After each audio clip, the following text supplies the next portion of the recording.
Magbalo tayo ng photo cake na size 12. So, ganito lang po yun. Ayan. Iangat nyo lang. And then, tunan nyo sa ilalim. Tapos, stretch nyo yung nasa gilid.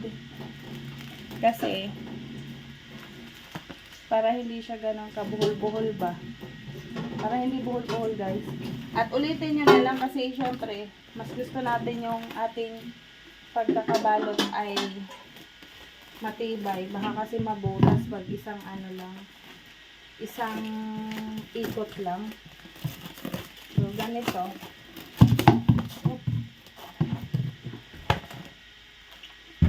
Size 12 to guys na bilao. Ayan. Tunikit. Ayan. 500 pesos only. Ayan. Okay na yan.